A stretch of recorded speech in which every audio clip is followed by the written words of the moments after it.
ఒక శనివారం రోజు ఇంట్లో ఒక పీటను ఏర్పాటు చేసుకోండి. పీటకి పసుపు రాసి కుంకుమతో గంధంతో బొట్లు పెట్టండి. పీట మీద ఒక కొత్త వస్త్రాన్ని ఏర్పాటు చేసి ఆ వస్త్రం మీద పసుపు కుంకుమ గంధము అక్షింతలు వేయండి. ఆ వస్త్రం మీద శ్రీదేవి భూదేవి సమేత వెంకటేశ్వర స్వామివారి చిత్రపటాన్ని ఉంచండి. ఆ చిత్రపటం దగ్గర దీపాన్ని వెలిగించాలి.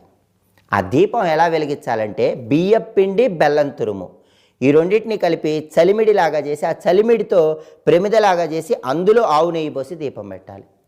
అంటే బియ్యపిండి బెల్లం తురుముతో చలిమిడి దీపం చేసి ఆ చలిమిడి దీపంలో ఆవు నెయ్యి పోసి దీపాన్ని వెలిగించాలి. అలా దీపం వెలిగించిన తర్వాత వెంకటేశ్వర స్వామివారి చిత్రపటానికి తులసి మాలలు అలంకరించి స్వామివారిని తులసి దళాలతో పూజిస్తూ వెంకటేశ్వర అష్టోత్తరం చదవాలి. అలాగే అక్కడ లక్ష్మీదేవి ఫోటో కూడా ఉంచి లక్ష్మీ అష్టోత్తరం చదవాలి. వెంకటేశ్వర అష్టోత్తరం లక్ష్మీ అష్టోత్తరం చదివిన తర్వాత